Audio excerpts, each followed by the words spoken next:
क्या आपके साथ कभी ऐसा हुआ है कि जिसको आप बहुत चाहते हो और मरने के बाद वो आपसे मिलने आया हो?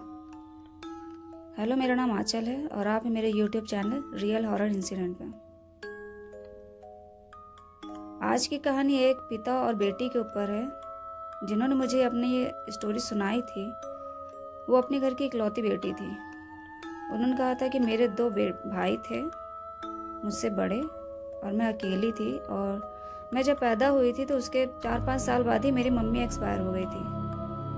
तो मुझे माँ का प्यार नहीं याद है क्योंकि मुझे मेरे पापा ने ही पाला पोसा। और 5 साल के बाद जितना भी एक बेटी के लिए होती है खुशियाँ, कहानी सुनाना, खिलौने खेलना और घुमाना फिराना, खाना पकाना, कपड़े धुलना, जो एक माँ का काम होता है वो सारा काम मेरे पिता ने ही मेरे लिए किया था।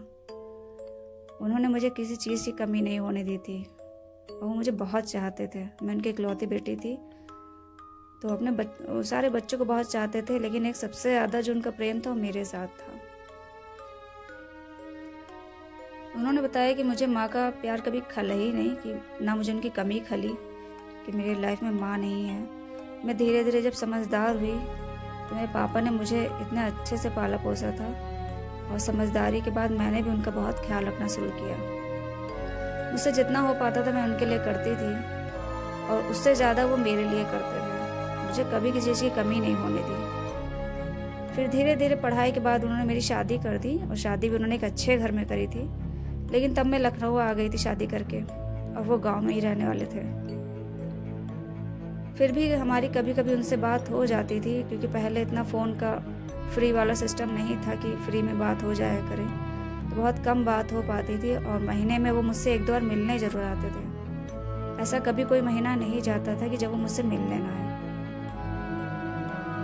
चाहे 1 दिन के लिए चाहे 2 दिन के लिए आए, मेरे पास आते थे, मेरे लिए खूब सारे सामान लाते थे और 1-2 दिन के लिए मेरे पास रुकते थे। मुझे कोई कमी नहीं होने देते थे। और उसके बाद जब मेरे बच्चे हुए तो उन्होंने जैसे मुझे प्यार दिया था वैसे ही उन्होंने मेरे बच्चों को भी प्यार दिया।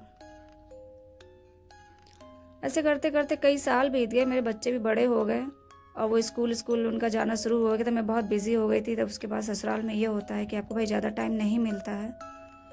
तब मैं उनसे खाली कभी कभी बात कर पाती थी और मैं मिलने नहीं जा पाती थी। उन्हीं को जब मौका मिलता था तो मिलने आ जाते थे। तो वो अपने पापा से कहती भी थी कि पापा कि हम नहीं आ पाते हैं तो कम से कम आप आ जाया करिए, आपको जब भी मौका मिला करे, चाहे 1 ही दिन के लिए आओ लेकिन आप आ जाया करो। तो उनके पापा हमेशा मिलने आते थे। धीरे धीरे उनका कुछ मिलना आना कम हो गया, तो पता चला तो उनको खबर मिली कि पापा उनके बहुत बीमार हैं।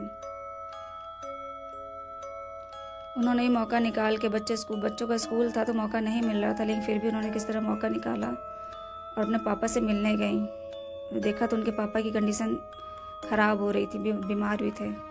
उनके भाई लोग ख्याल रख रहे थे लेकिन फिर भी बहुत बीमार थे, क्योंकि मम्मी माँ उनकी पहले ही ख़त्म हो चुकी थी और अब वो एकदम अकेले पड़ गए थे। बेटी के साथ मैं ही उनके साथ थी और मेरी भी शादी हो गई थी। उसके बाद वो और ज़्यादा अकेले हो गए थे। मैं उनसे मिलकर चली आई। उन्होंने मुझे रुकने के लिए भी कहा, तो मैंने यही कहा कि पापा अभी बीच में आएंगे और बच्चों की छुट्टियां जब होंगी स्कूल की तो उसके बाद हम मिलने आएंगे आपसे। तो वो बीच में फिर मिलने गई, एक दिन मौका निकाल के 1 दिन के लिए रुकी और फिर यही उनको दोबारा कह के चली आई कि पापा हम आएंगे, बच्चों की बस छुट्टी होने वाली है, तब मैं यहाँ पे 4-5 दिन के लिए रुकूंगी। अच्छा, ये कह के वो चली आई। उसके बाद बच्चों ने भी जिद मचाना शुरू कर दिया था कि मम्मी चलो कहीं बाहर घूमने चलते हैं, उसके बाद फिर नाना के यहाँ चलेंगे, फिर वहीं रुकेंगे। तो उन्होंने भी सोचा कि चलो बच्चे बहुत ज़्यादा जिद कर रहे हैं और छुट्टियाँ भी हैं, तो 3-4 दिन के लिए घूमने बाहर चले जाते हैं। उसके बाद सीधे अपना वहाँ पे पापा के यहाँ चले जाएंगे और वहीं पे रुकेंगे, सारी छुट्टियाँ वहीं बिताएंगे। अच्छा, उनका मन तो पापा के में लगा था, लेकिन बच्चों की जिद के आगे वो भी हार गई और फिर घूमने चली गई। लेकिन जहाँ भी वो घूमने गए उनका मन पापा के में लगा था, क्योंकि पापा बीमार थे और जहाँ घूमने गए थे वहाँ उनका नेटवर्क भी नहीं आ रहा था फ़ोन में, तो उनके पापा से बात भी नहीं हो पा रही थी। तो 2-3 दिन के लिए गई थी, लेकिन घूमते घूमते यही होता है कि दिन बढ़ते गए और 6-7 दिन हो गया। तो जब स्टेशन पे बैठी थी लखनऊ आने के लिए, तभी उनको खबर मिली कि उनके पापा की डेथ हो गई है। अब उनको ये सदमा बहुत लगा और वो रोने लगी वहीं पे स्टेशन पे ही। तो उनके पति ने उन्हें संभाला और वो वहाँ से भागते हुए आए जल्दी जल्दी, लेकिन यही ये ट्रेन लेट थी। जो भी था वो सुबह जाकर पहुँचे गाँव, और रात में ही पापा उनके ख़त्म हुए थे। सुबह दूसरे दिन तक मिट्टी जा चुकी थी। तो आखिरी टाइम पे अपने पापा को देख नहीं पाए। उनको ये सदमा बहुत लगा था कि वो पापा से बात तो चलो होती थी, लेकिन नेटवर्क के चक्कर में 6-7 दिन बात नहीं हुई और आखिरी टाइम पे पापा को अपने देख भी नहीं पाई।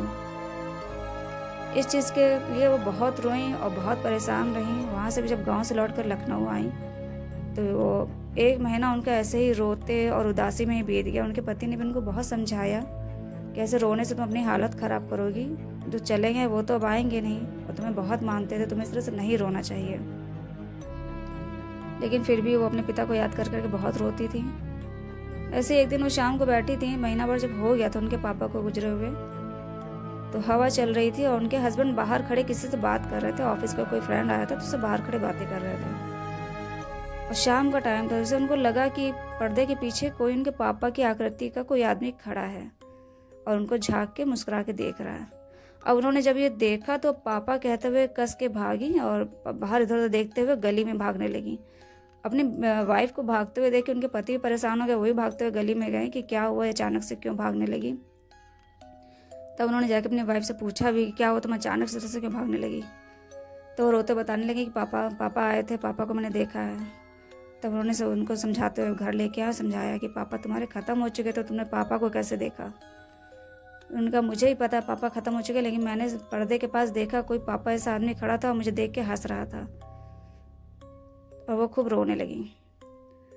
तब उनके हस्बैंड ने उन्हें समझाया, शांत कराया, देखो तुम इस तरह से इतना रोती हो, तुम्हारे पापा कभी नहीं चाहते थे कि उनकी बेटी रोए। उन्होंने तुम्हारे लिए हर चीज़ किया, तुम्हारी खुशी के लिए, कोई कमी नहीं होने दी है तुम्हारे लिए, तो तुम्हें भी खुश रहना चाहिए। शायद वो उनको अच्छा ना लग रहा हो, इसलिए आखिरी टाइम तुम उनसे मिल नहीं पाई तो वो तुमसे मिलने आए हो और तुम्हें इस चीज़ को समझना चाहिए।